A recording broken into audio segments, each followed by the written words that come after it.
This is Mortgage Pros 411. I have my fake co-host here, not on camera, Kevin Casey, and we are joined by, thank God, Dan Habib with MBS Highway. Good morning, Dan. Thank you so much for being here. Good morning, guys. So nice to be with both of you. Great.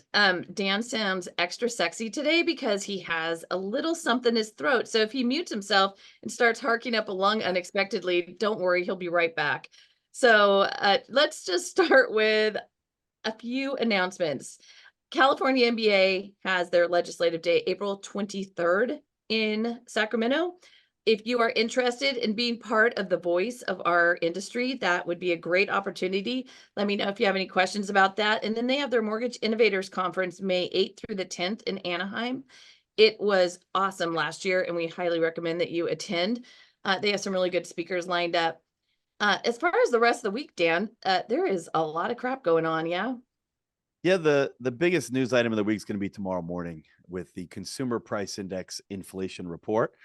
And again, it's going to be tough to make some further progress on inflation. I think everybody wants to know, when are rates going to come down? What's the Fed going to do? The Fed started out the year saying we're going to have 3 rate cuts. They're still, as of their latest projections, showing the median being 75 basis points or 325 basis point rate cuts. This is as of their last meeting that they had March 20th. But since then, we've been hearing from a lot of Fed members, some saying, yeah, still 3. Some saying, well, if inflation continues to move sideways, like Neil Kashkari, then maybe we don't need any. Others saying 1, but later on in the year. So they're really kind of all over the place. But we know that the 2 main things that they're looking at is their dual mandate, which is stable prices, aka inflation, going confidently to their 2% target, as well as maximum employment, meaning they want to see the most amount of people employed. They want to see a low unemployment rate. So the 2 drivers are inflation and the unemployment rate, in my opinion, as well as obviously the overall economy. If they start to see the overall economy falter and see growth really slow, consumption really slow, that could prompt them as well. But, getting to the first one, inflation, if we take a look at the progress we've seen so far in inflation, it's been very good. We've come most of the way down. Remember, CPI was at 9% at one point. The core PCE, their favorite measure, was about double where it is today at 2.8%. So we've made a lot of progress, but the last leg is going to be difficult. The Fed wants to be confident that it's going toward 2%. What does that mean? Well, it means that they're not going to wait till it gets to their target to start cutting rates, because then it would be after the fact. It'd be like if you're going down the highway, you got to get off at an exit, but you don't start braking until you're right in line with the exit, right? You're going to miss it. So, right. These things operate on a lag. But what does confidently towards 2% mean? Well, it means that they probably want to continue to see progress moving down. I mean, I think if we get to somewhere in the mid to low 2s, that would certainly be confident for them. But the fact of the matter is over the last few months, we've really seen the progress stall, and we have some things working against us. We know that oil prices, thanks to tensions in the Middle East and such, airstrikes, drone strikes, refinery in Russia getting hit, all these things, it's caused WTI oil to go up almost towards $90 a barrel.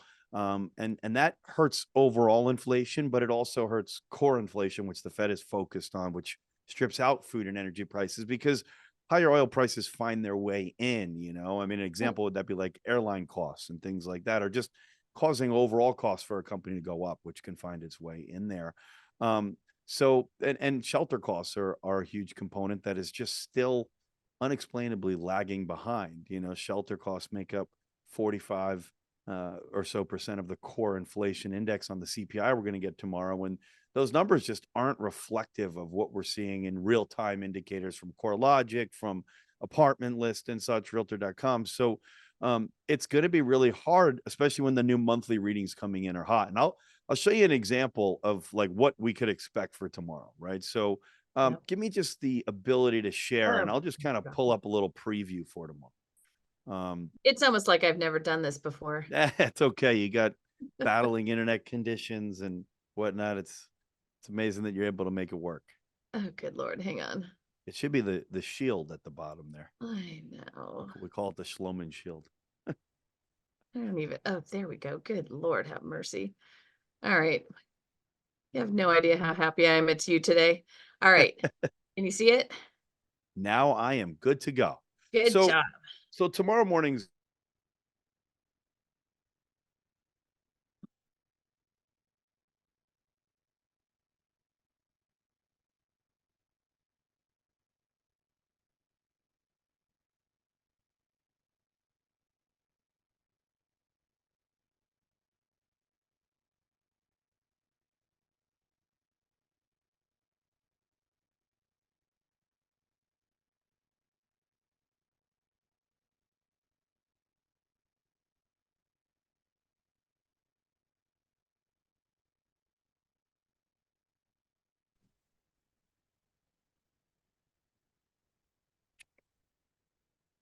Are you there? I'm here. Can you hear me? Yes, I think maybe the sharing screen is too much for the system right now. You know 'Cause what? My computer just shut down. It said your computer needs to shut down for oh, some it reason. was you. Okay. So Okay, now they can hear us. Thank you, Catherine, for letting us know. I thought it was me. I assumed it was my issue. So no, happy to. I got like a blue screen here saying that your computer needs to shut down for whatever reason. So I dialed in from my Okay. phone. So Oh, God you'll bless see. you. Okay, forget this. Forget the charts. We don't care. So It's it's gonna be fine. hard for me to share the chart like this, but I will tell you Yeah. this is that the monthly readings that we would need to get in order to get to 2% inflation would have to average 0.167 a month. And the monthly readings we've been getting are just hotter than that. The reading that's expected for tomorrow morning is the reading of 0.3%. Well, if you annualize that, that gets you 3.6% inflation, right? Yeah. But also with the year over year calculations, the way they come up with this is every single month you get a new monthly inflation reading. Now, if you add up the last 12 months, you get your year over year number, but it's a rolling 12-month report. So tomorrow we're going to get the March data, which means that in the year over year calculation, the March data from 2023, it falls or rolls off the annual calculation. So you'll hear us sometimes talk about the comparisons being important. If a number that's really high is falling off the annual calculation, well, then it makes it very easy to replace it with a lower number and to see progress on year over year inflation. But the replacement numbers, they start to get a bit lower. The replacement number from last year is around 0.3%. So the core inflation rate, we might see a very little improvement based on rounding, but it's going to be hard to make progress. In fact, the headline inflation number, the all-in inflation number that includes oil prices, well, that's actually expected to jump from 3.2 to 3.4% and go in the wrong direction, mostly due to things like oil prices, like we talked about. So, Right. going to be hard. The point of this being is that it's going to be hard, I think, for the Fed to want to cut rates based on inflation alone this year. I don't know that they are going to be able to get confidently that it's going towards 2% until maybe much later in the year, right? But that's still up in question. So I think it may take something else for the Fed to cut rates. Now, what may that be? Well, remember the other part of their dual mandate is the unemployment rate. So the unemployment rate, the most recent reading that we just got this past week was 3.8%. It actually came down a little bit. It did go in the previous report from 3.7 to 3.9%. But in this last report, it came down a little bit. And the jobs data, boy, the jobs data has been extremely strong. And it kind of has been conflicting with some of the other jobs data that we get out there in the market. Just today we got reports from the NFIB Small Business the Optimism Index. We got some stuff from the New York Fed, all showing a different picture as far as employment goes. But the BLS jobs report, boy, it just showed another report over 300,000 job creations, and the unemployment rate, as I mentioned, came down a little bit. So, that is certainly showing that the economy is strong, although I could poke a lot of holes in that report. I think, immigration probably has a big, impact on some of the stuff we're seeing there. But all the jobs are part-time jobs, or a lot of them are multiple job holders. So I don't think that the quality of the jobs is really there. But regardless, the unemployment rate at 3.8% is a really key metric to watch, because the Fed wants maximum employment. But if you look at their projections from the last Fed meeting, they said that they don't think the unemployment rate is going to go above 4%. So I think it's easy for the Fed to potentially get surprised by an unemployment rate that is above that, and that could be enough to force them to cut rates. So, we're not that far away from it right now at 3.8%. So, you see a couple jobs reports down the road, this number go up to 4%, 4.1%. I think a lot of Fed members will change their tune on rate cuts and how aggressively they need to cut them, as well as the timing. So I think that those are some key things to watch for. But unfortunately, the last leg on inflation is going to be difficult. Yeah, it is. God, it is really interesting too, because when I am speaking to other economists around the country, they are very unconcerned with the U6 part of the unemployment numbers, and which you point out pretty regularly are an issue because they're much higher than the U3, which is that headline, right? Yeah, the So U6 is 7.3%, and it just remained unchanged in this last report, but it's been steadily increasing. And 7.3 is very different uh, than than the U3 number, right? so But why do they not care about that? Why is that unimportant to them? you know, it's a good question. I actually think it's more indicative of what the real unemployment rate is, because in the unemployment rate number that everybody cites, as you mentioned, the U3, this is a number that they remove people from. So, for instance, if you are disgruntled, if you don't look for a job for longer than 4 weeks, they don't consider you as somebody that's actively searching, and as such they remove you from the numerator and the denominator, meaning this: you're unemployed and you are a person that's living here, that was once working here, but if you're no longer looking for a job, well, we're not going to include you in the unemployed numbers, and we're not going to include you in the labor force numbers. So, a lot of times that unemployment rate, it could go down or stay the same, but for the wrong reasons. Meaning, if you look inside the jobs report, there's actually two surveys, and most people don't realize this, but there's something called the business survey, headline job creation number from, and that's the number that just showed 303,000 jobs created. But then there's something called the household survey, and that is where you get the unemployment rate from. But interestingly, they collect the data in different methods, right? So the business survey, a lot of that is modeling, using things like the birth death ratio. They look at payroll data for large businesses and such. And then the household survey, where the unemployment rate comes from, this is where they're actually calling about 60,000 households. So they are then asking them a series of questions. Are you employed? Are you unemployed? And there's some additional questions that they ask. And they're coming up with job creation numbers and the unemployment rate from that survey. And it has its own job creation component in there. And it's oftentimes wildly different from the business survey. And if you look, 3 out of the last 4 months, that household survey has showed not job gains, which have been really strong in the business survey, but it's actually showed job losses. And it's also showed that all the job gains have come from part-time. We've lost almost 2 million full-time jobs over the last 6 months or so. And it's telling a very, very different story. However, because of some of the idiosyncrasies with the unemployment rate, even though we saw job losses 3 out of the last 4 months, the unemployment rate didn't move up as much as you would have thought, because at the same time, there was a ton of people that left the labor force, meaning they're not looking for a job, or they're marginally attached. So there's a lot of different things that go into it. I mean, I guess some people could argue, for whatever reason, that is a better number to use, but I think a more realistic unemployment rate number is that U6, and that has been steadily climbing, certainly much higher than the U3. So the economist's position seems to be, oh, well, they just retired. And so I'd be interested in data that would tell us what percentage of the people who are no longer counted for after the 4 weeks come back into the labor market later. And I would like that data not based on modeling or someone projecting it or a household survey. I would like hard facts. Any way to get that? You know, not that I know of, but I will say that If you could be on ADP's the numbers, lookout for that, I would really appreciate it.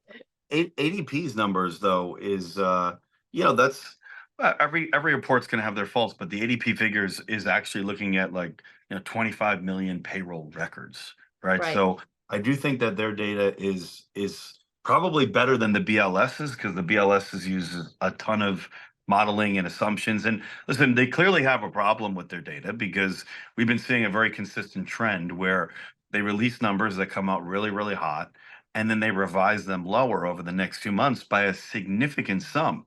In fact, if you look since January of last year, they have revised down the jobs numbers. First of all, they've beaten estimates 75% of the time, but then they've revised those initial numbers down by 15%. So, that's a significant amount of jobs that they overstated it by. But the market reacts to the headline number and then they care a little bit less about those revisions. So, unfortunately for us, we see negative market reaction when you see a blockbuster number. And then, oh, you know what? Yep. Our thinking was actually right. The number was weaker, but it's after the fact, right? So Okay, the so do market you doesn't see care. any value in me quitting my day job, going to get a PhD in economics and debunking all of this crap so we can shift how we do this reporting and how on what makes the markets move, et cetera? It just drives me crazy that that we are having massive swings in the market, which absolutely impacts our clients all the time. My And computer came it's back. all based on a bunch of maybes. Yeah. So Look at you listen, shifting like that. That was pretty smooth. so You were listen, moving your phone around too. I thought I was gonna have to come and nail your chair to the ground or something, it or was my arm was getting tired. So listen, gotta battle through the challenges, right? Uh, exactly. but listen, it's a Herculean task, I think, to put some of this data together. So, oftentimes, we can be critical about the accuracy of it and how they're compiling it. But, whether we're looking at the jobs data or the inflation data, I mean, I sat through a painfully long presentation from the BLS on their consumer price index report and how they calculate the shelter data and how much rents and owner's equivalent rent goes up. It is a Herculean task to come up with some of this stuff, and it's the stuff that we have to go off of, so we have to deal with it. None of it's going to be perfect, but I do think that they're trying to do the best job that they can. I So know. I've I'll give them heard credit for Mike, that. Pratt, and Tony defend them, and I've heard another couple of people just say, "Oh, they're underfunded, they're understaffed, et That's true. cetera." I get That's it. true. I get it. However, when the data is this much, it has this much impact on the market and the greater economy, it should be an absolute priority that they are funded, that they have whatever it is they need. So then get us the right numbers so that the accurate information is hitting the markets and not something that will be revised into oblivion down the road. And I used to think it was just a month or two. And then we saw their revisions from like a year and a half ago, like a few months ago. I almost fell off my chair. So anyway, we have Well, definitely beaten this to death, but well, there's some other it is an good issue. there's some other news, that's based around the Fed that I think can be some good news for us. Okay, So great. I'm ready. listen, inflation is going to be hard to make progress down towards the 2% goal, but it's going to happen over a longer period of time, I think, than we want. If we get a little lucky and we see shelter costs start to reflect what we've been seeing in the real world, then that will help. But one thing I just want to make a point of, because a lot of times when we talk about inflation, a lot of people, they're like, well, you're talking about inflation coming down. Did I just? Nope, you're Oh, fine. okay. We're talking about inflation coming down, and we haven't noticed prices coming down at all, right? No. It's like, the Fed's trying to say, they've gotten inflation down most of the way. We're all talking about how inflation's coming down, and consumers are like, I don't know what you're talking about. I haven't seen the prices at the store go down. It's important to note that in the Fed's like perfect world, they want to see the rate of prices rising come down to Exactly. 2%. But all the price increases we saw over the last few years, those are all still baked in. So we're talking about prices going up at a slower pace than they have been. And that's the Fed's goal, is to slow that down to their 2% made up number that they like.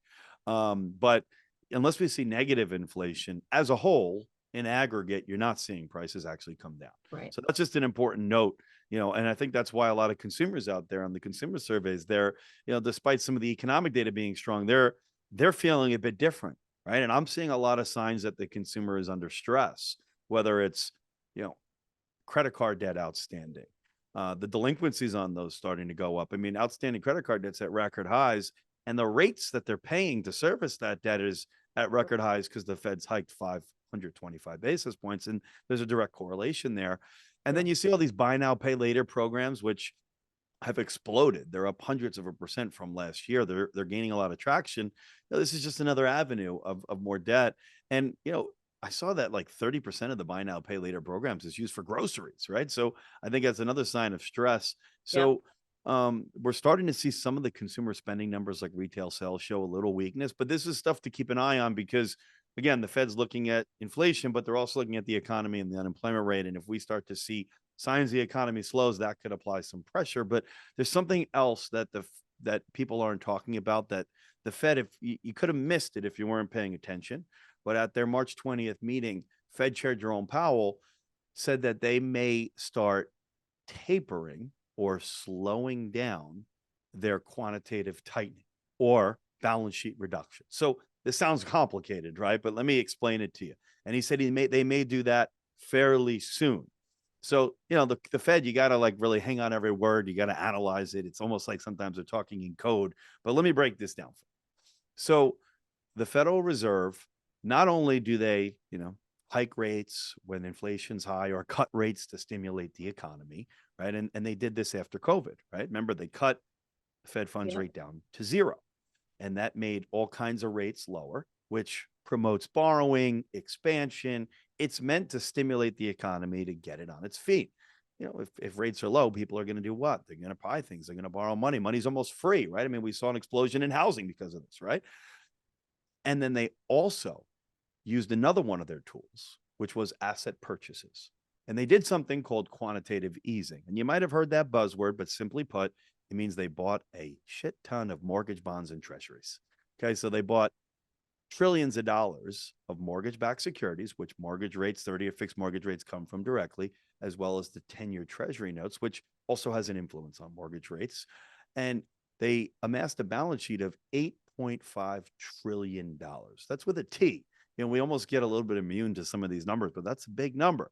Yeah. Now, when they did this, it artificially kept mortgage rates low. In fact, they were buying, and even as inflation started to go up, which you would have thought would have pressured rates higher, rates still stayed sub 3% because they were doing so much buying. They were buying a majority of the market out there. Yeah. Now, the Fed finally said, you know, we've put all this money into the economy. We bought all these bonds, and we also, the administration put 5.2 trillion into the economy as far as stimulus goes, all the stimulus 1, 2, 3 checks and whatnot.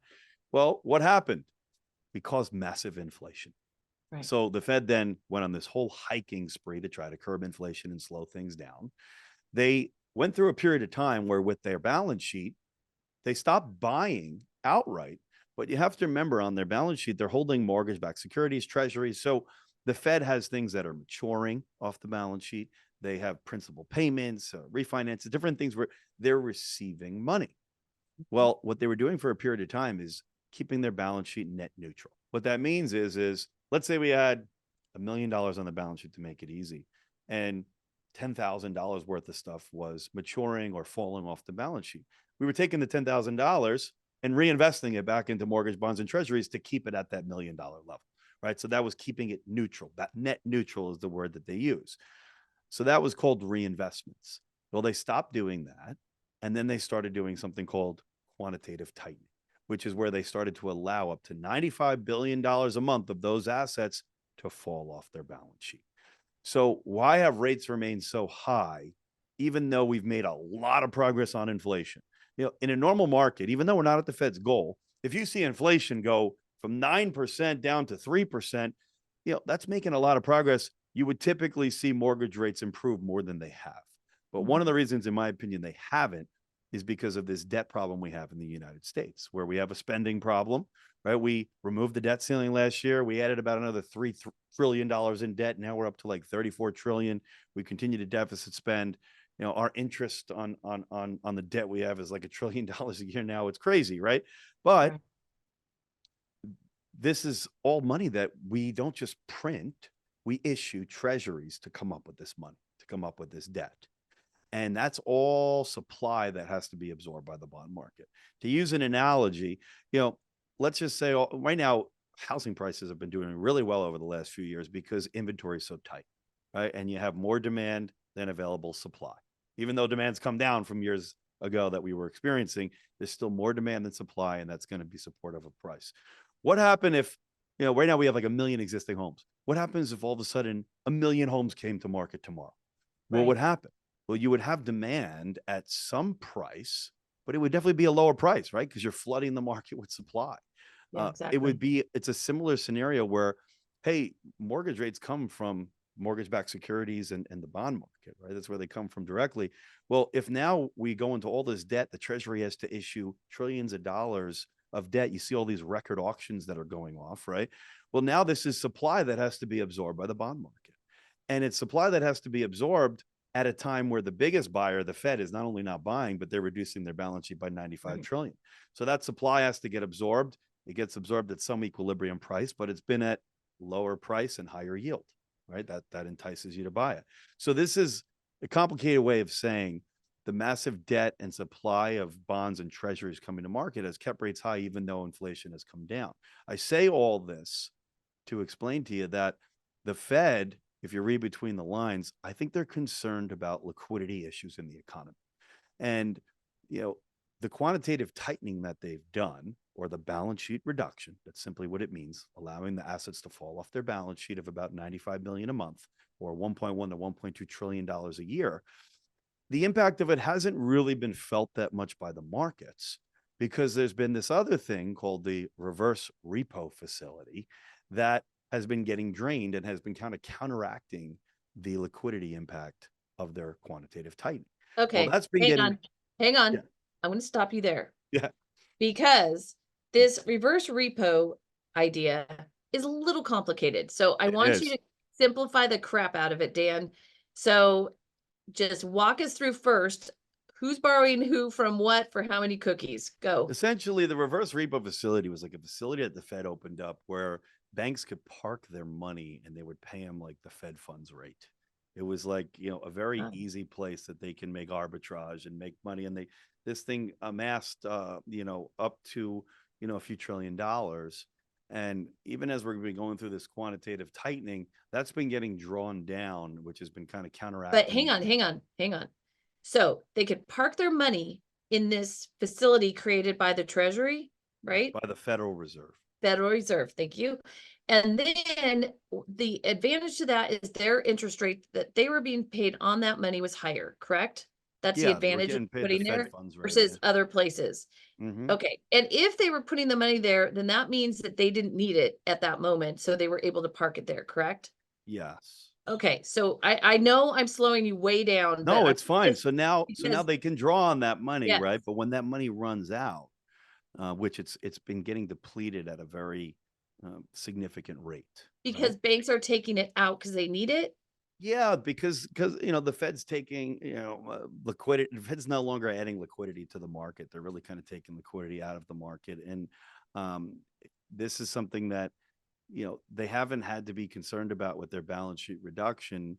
But if this number gets drawn down too low, and I think Powell's kind of foreseeing this, the bottom line here, without making it too complicated, is the Fed may slow down their reduction. So what does that mean? If the Fed slows down their reduction, that means that a portion of the assets that are falling off their balance sheet, they're going to reinvest again. So what that means is that when they do this fairly soon, which I think could be June, it means that they're probably going to start through their reinvestments buying some treasuries and mortgage-backed securities again, absorbing some of this supply issue that we have. So I think that it's little talked about, but Powell said fairly soon at the March 20th meeting, I think it could be June, we could get a little help with mortgage rates if the Fed starts reinvesting and buying some treasuries and maybe mortgage-backed securities again and absorbing some of the supply. So that, even that could come, I think, before a rate cut potentially. Right. And then, of course, when the Fed starts cutting rates, that could help things, too. But that may not be till later in the year unless we see the unemployment rate go up or inflation miraculously make some more progress. Right. OK, so the Fed futures are at a 48% chance of a cut in June, which is way down exactly from when we were at the beginning of the year. Right. Yes. So just explain to me quickly who decides the Fed futures? Who are these? Who are these? Yeah, this is from futures? like the CME. This is like the CME group. And, it's essentially kind of like almost like the betting line for where where what the Great. Fed's going to do with the Fed funds rate. And it was initially like, priced in that we were going to have a March cut. And then, Right. we got stronger economic data and it got pushed back to May. And then we got stronger economic data and then it got pushed back to June. And June was like not too long ago, above 75% or so. Now it's like you accurately said, 48% chance. Now, listen, this number changes rapidly, right? I mean, if we got some really hot inflation data tomorrow, this would come way down. Or if we got some weaker inflation data, this would go up. So it's not like you can take this as gospel, right? But this is just one Right. indicator out there of what people are thinking, what the market's thinking, or what they're pricing in as far as rate cuts go. But like I said, that all these things can change with the data that we receive. It is. And we've seen this time after time where we have an expectation for something happening in the future. And then three other things will occur and pop out of nowhere, like a bank failure, an invasion of a country, or, whatever, debt ceiling crisis. It could be just so many things. Yeah, I And mean, then look at all of a sudden, 2022. If you look at even the yes, Fed's projections, right? all Fed bets are projections off. can change. The Fed thought in 2023 the Fed funds rate wasn't going to go, wasn't even going to reach like 2%, and here we are at 5.25 to Yep. 5.5% in that range, right? So Yeah. even the Fed projections, you can't take those as gospel either. Right. They change their mind quickly. So that's why I Well, said I think, hey man, you see some unemployment rate numbers start to tick up a little bit. You could see them change their tune very quickly. yeah, exactly. Well, I appreciate the fact that when those things occur, you guys explain it. Here's what just happened. This is why what was said is no longer going to happen. And you know what I mean? I mean, most of these economists throughout, I mean, good Lord, we have one next week. We have Dr. Lawrence Yun with National Association of Realtors on. He's usually very mellow. So he doesn't throw around wacky ideas or numbers, but it is interesting because I'm like, okay, these are educated people making educated guesses, and they are worth as much as the paper they're written on until it actually happens and nothing else came in to derail it, right? Mm-hmm. So anyway, good Lord. Um, on that note, actually, I just want to take a moment and thank Jason Bellevue, our guy who does our YouTube channel for us, because our interview with Selma Hepp, who is the chief economist for CoreLogic, Dr. Selma Hepp, and also with Steve Murray, who walked us through NAR's settlement and what that means or doesn't mean based on what we're hearing out there. Those are both up there and ready for you to listen. I always recommend double speed as far as those. When Megan comes on and walks us through some sort of AI or social media thing, I'm like, okay, you want to slow that down, stop it, take some notes. But every other time, I'm like, just speed it up and get it done. So anyway, also just wanted to make a quick note to make sure that you are checking your funding sources. Make sure that your lenders are in good, healthy shape as far as their warehouse lines, that they're going to be able to close your loan when you are ready to close it. I am saying this because I recently had a situation on a private money deal where I did one deal with the investor. It went great. And then the next time I went to close something they had said they could do, and it was a complete and total cluster. So, cluster, I'm sure that's like a technical mortgage term, right, Dan? So Mm-hmm. anyway, it is really important to make sure that you know who you're working with, how they are doing on the back end, and don't just take, the AE's word for it. Oh, everything's groovy, because they may not know, or they certainly aren't going to want to tell you, don't send me your loan. But you want to make sure your loans are getting funded, because that's not fun to be doing a gyration at the end when you're trying to fund. So, Dan, uh, what else is on your mind as far as what's going on in the market? Because this week we also have, I mean, it is a block, it's a lot. So we have CPI tomorrow. We also have mortgage applications, which we get every week, the 10-year auction, those have been moving the markets. Then we have the Fed minutes from the March 20th meeting, Mm-hmm. which is there anything in there that is going to surprise anyone? Or do you feel like you kind of have a grip on what we're expecting? I mean, the Fed minutes always just gives you a little bit more of an in-depth look at what was actually discussed at that Fed meeting 3 weeks prior, right? So the main thing I'm going to be looking for is more clarity on what kind of discussions were made around the balance sheet. Powell, it wasn't in their statement, but it was in their press conference that Powell said, we might start tapering the balance sheet reduction relatively or fairly soon was a quote he used. So want to see if there's more in there on that. Other than that, I'm not expecting too many surprises. All right. And then Thursday, we have initial jobless claims, PPI, and a 30-year auction. Anything there that we need to be concerned Yeah. about? Well, PPI has been trending much, much lower. Even though recently we've seen it move a little bit higher, it's still at very good levels. The PPI numbers have been, below the Fed's target, even though we're looking at wholesale inflation versus consumer inflation. But those numbers have been very tame. Not expecting too much there, but I do think that the auctions could be important. The auctions, all of them can be important, but and this is them coming up with the debt that we just talked about, right? So when they're doing these auctions, they're issuing treasuries and auctioning them off to market.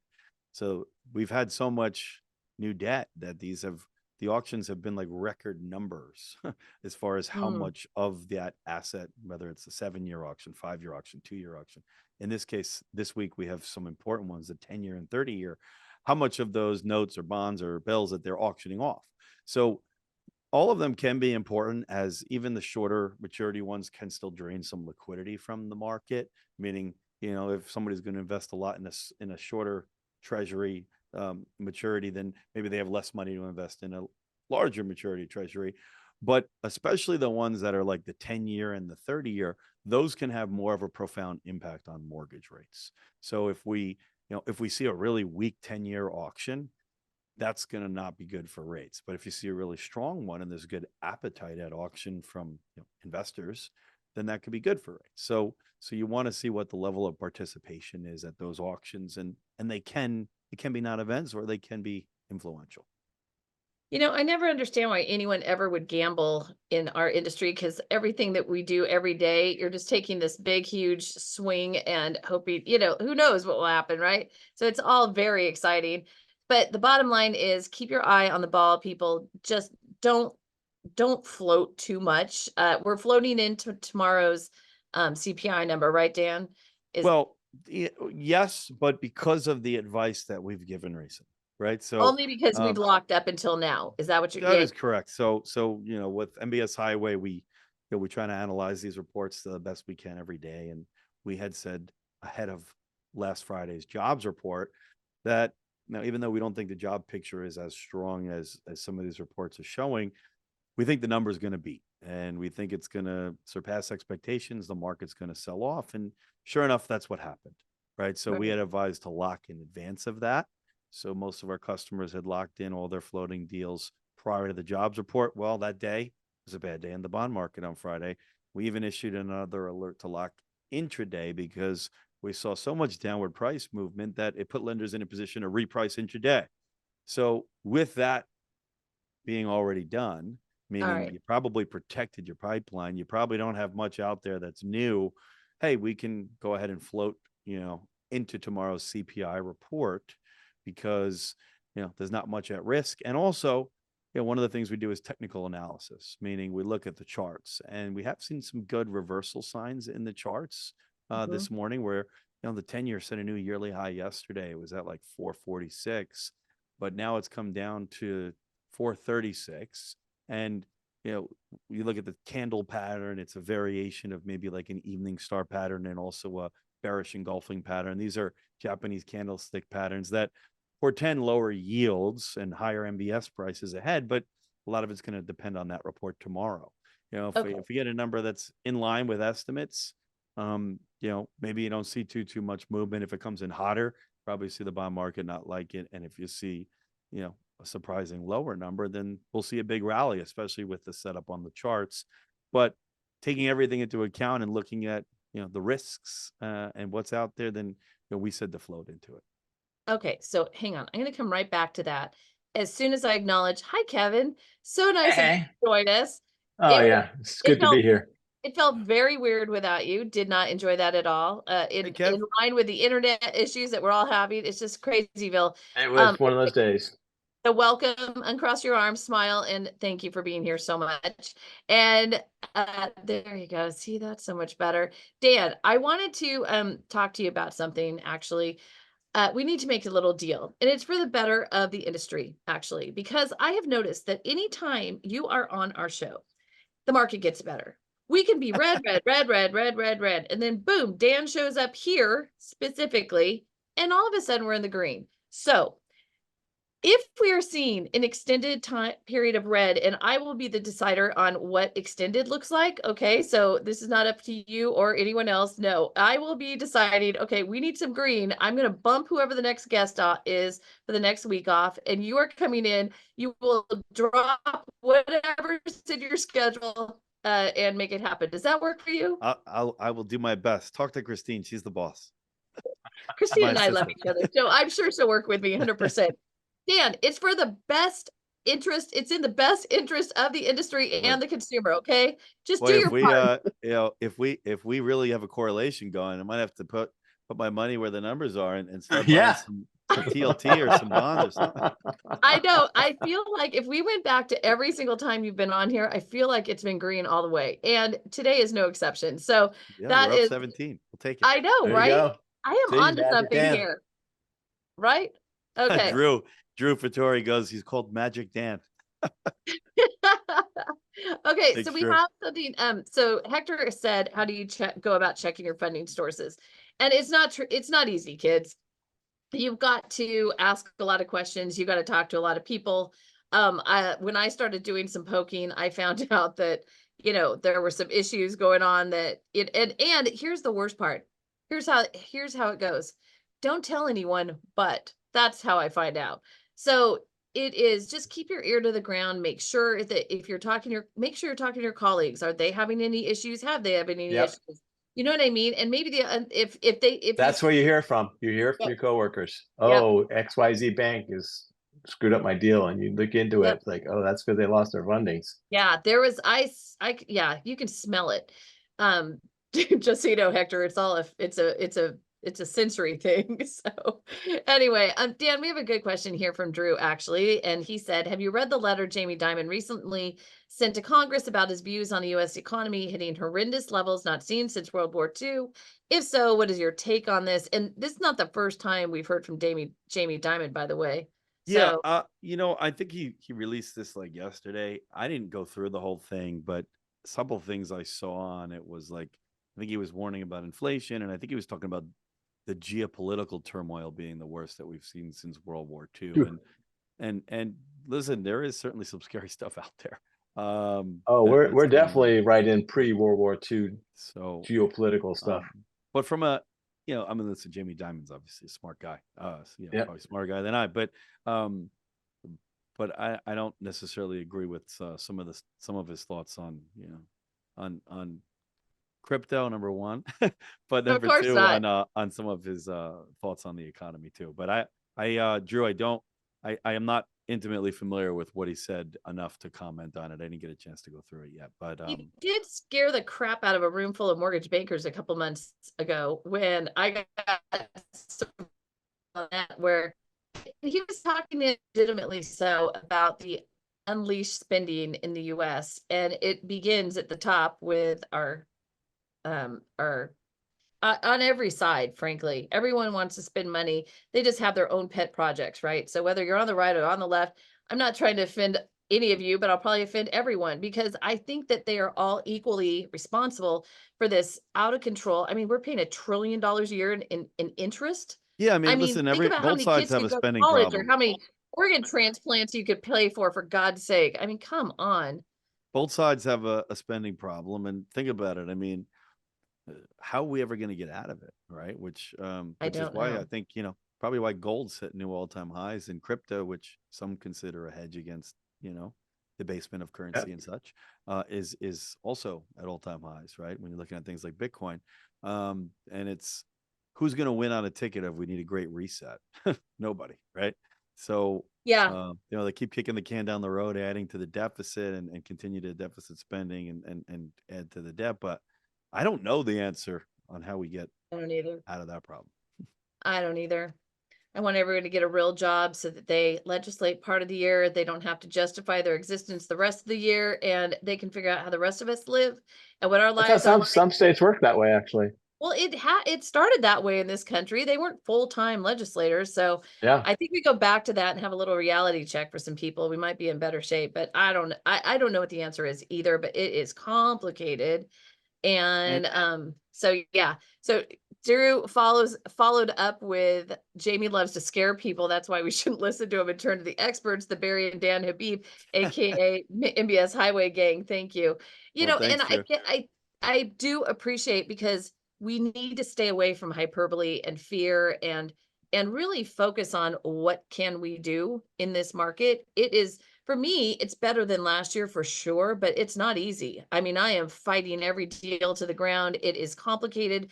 I'm doing a lot of private money at this point, and it is, you've got to put on your thinking caps and make sure that you are taking things from many different angles, and especially in light of, again, Dan, Kevin and I try to stay very apolitical and be Switzerland and most of the very controversial things in our industry, because it's just a road that doesn't really serve you well to go Yep. down. There's But a lot when going on there, though. there's a lot, oh my God, it was ridiculous last week. I'm like, good God, people. I mean, never mind soap operas. But the bottom line is, we should be looking at every deal and figuring out where our client is best served. And, so there have been times recently where my clients are best served with private money or cross collateralization. I mean, if you said that to me years ago, I would have been like, what's Like, that? what? And Yeah. no Yeah. idea, right? Complicated stuff. And then you've got to unwind it. So you have to have plans and future thinking and a relationship with your borrowers. And that only happens on a human level. You can't do that by clicking a button, right? Yeah, I Right. mean, I think. So, Go ahead. Hey, Dan, I had a quick question while, He's while you guys were driving. I'm going to change subject here, since you guys were talking unemployment. You're talking about U3 and U6, I believe, because I only know about U2 and UB40 and YouTube. What are the differences between those two? U3 is the unemployment rate that everybody really goes off of. That is the one that we just got at 3.8%. Okay. That's the one that you see when we get the jobs reports in the media. But when you go into the BLS report, they actually have like 4 or 5 different measures of unemployment. There's things that get added back into it. People that, in the U3 aren't counted because they haven't looked for a job, or they're Right. Yeah. marginally attached labor force. So the U6 adds everybody back in. Everybody back in. Okay. So that is like your actual like unemployment rate number. But for whatever reason, they think that, the U3 is a better barometer. Well, it sounds better. It's a lower number. Come on. But I will say, like, to Audrey's point, it's a tough market, right? I mean, we have numbers for all these things. And we've calculated that if you look at 2023, there's a lot of different ways you could see how many LOs are active. People look at licenses, but I think we do it in the right way where, listen, I mean, if you work for a bank, you may not need a license. You might fall into the federal charter. So right. let's look at 2023 and say how many people closed one loan, right? That would signify you as an active LO somewhat. So anyway, that's the bar now. That number was 200. That number was 234,000 in 2023. If you look over the last 90 days, how many people have closed a loan? That number falls to 134,000. Wow. So active LOs today versus last year, our numbers, you've seen about 43% attrition. We're seeing it on our side when we do our email blasts out to all the LOs, where we're just seeing a constant, steady drop off of people out of the business. It's like just amazing. So I think that means a few things. I mean, obviously it's been tough, right? And you're seeing a lot of competition go by the wayside, but you guys are the survivors. Means your competition that's left is probably going to be a bit better. We're going to see something like this in real estate. I mean, we've already seen the numbers come down quite a bit, but I think, with this settlement, you're going to see even more realtors probably fall by the wayside. So we talked about rates and how, we think that they are going to get better eventually. And when that happens, we know that's going to unlock a lot of people that are on the sidelines, where maybe it doesn't make sense for them to purchase a new home because they're getting price sticker shock, or they're waiting for rates to come down, right? But until that happens, we need to still be able to survive and overcome the challenges we have and create business, right? So a couple things there. I mean, there's no magic potion. I mean, you have to be better. I think you have to be more of an advisor. You need to use data and tools to your advantage, and you need to be able to show people why the housing market is still strong despite the media, right? I mean, we still are seeing, appreciation numbers. I mean, 2022 was 6%, 2023 was 6%. This year, we're thinking around 5% or so is a pretty good number for appreciation. That's meaningful, right? And customers can't understand the impact of that unless you break it down for them, especially over time. I mean, can anybody figure out in their head what's 5% appreciation compounded over the next 8 years? I mean, it's very hard to do, right? So you need to show it to them and show them why that appreciation gain is going to dwarf any interest savings for them waiting for rates to come down. And why it makes sense to buy and use the higher rates almost to your advantage, because when rates do come down, what's going to happen? It's going to be more or less competitive than it is today. It's going to be a lot more competitive. We are starting to see some activity pick up. If you look at the latest existing home sales report, that surprised to the upside. The latest pending home sales report, which is the signed contracts, that surprised to the upside, even in a month where rates moved up above 7%. So, why is that happening? We're seeing a little more inventory coming back. And I think that signifies that there's demand there if we have some more inventory. I think home prices will still be supported. I think there's still a good financial opportunity in buying a home, but you need to take it maybe a step further than you used to and really express this stuff, really be an asset to your realtors and help them justify their costs more, right? And get referrals in that way. I think you need to go direct to the buyers. I think if you're not doing buyer seminars, you're missing out. Because in a lot of cases, maybe buyer agents aren't going to be as prevalent there. Provide more value to the listing agents. But in any case, I think you can provide them with tools and data and your expertise and help them justify their cost more. And then also, if you're not doing, debt consolidation, cash out refis, believe it or not, you're missing like a third of the business. We get the, Audrey, you mentioned earlier, the MBA data we get coming out tomorrow. That shows that refis made up 30% of all transactions. Well, most of them aren't rate and term. Maybe you have some where you're removing MI thanks to appreciation and amortization, but the majority of them are cash out refis. So, even though you might not be able to help everybody with that, you're going to be able to help some people because all the debt issues that we talked about. So if you're not doing those, I think you're missing out on some of the business out there. And the compilation of all this, I think, can help us to get through until we start to see rates come down and you start to see activity really pick up. But it's kind of eerily similar, some of the scenarios we're seeing to many years ago, it was like 2012 or so, where we saw some of the numbers, similar. And then we had like the best 8-year stretch in the business that we've ever seen. Right. So, some people could be quitting or getting out right before, we get to a really good times. You know what? I am so excited about that part. So Dave Stevens is the one who told us that 45% of realtors last year didn't do a single transaction. And that's a crazy number. It is a crazy number. The top 25% did three transactions. You want to see what the yellow numbers are? Yeah. So and show us, because they are crazy. So, and the other thing too is, I mean, I hope my Wi-Fi can handle this. Yeah, we're doing okay. Yeah. No, it was me last time. I think. So here's the numbers, right? So if the 50th percentile line, meaning half the loan officers that are active did more than this and half did lower than this number. The median. It's only 5.3 million over the last 12 months, or 18 loans. So if you did 1.5 loans per month over the last year, you're right at that 50th percentile. If you want to be in the top 25% of all LOs, 11.6 million, 38 loans, or 3.2 a month. Not that much, right? I mean, it shows you the production out there. You want to be in the top 10%, 22 million, 70 loans, or almost 6 loans a month. Top 5% of all LOs, 32 million, 100 loans, or 8.3 a month. And if you want to be in the top 1% of all loan officers, 64 million in volume, 180 loans, or 15 loans a month. So that kind of shows you where down people by stack up. By geography, like where in the country people are doing the most loans. Is there any correlation to where you live versus how much you're closing? Yeah, I mean, there is. I don't have that data readily available, but we do have the ability. I bet the hot markets are seeing more activity. Like, the Floridas are probably seeing a lot more transactions than California would be. We do a MBS Highway survey, a housing survey where we get a few thousand mortgage and realtor professionals to partake in it. And, you can see some of that here, right? Meaning, we do buyer activity, which, 50 is kind of like your level between expansion and contraction. We've come off the 50 line to 53 in April, so we're seeing a little more activity. Price direction has really jumped up from 62 to 66. So seeing a little bit more pricing pressures.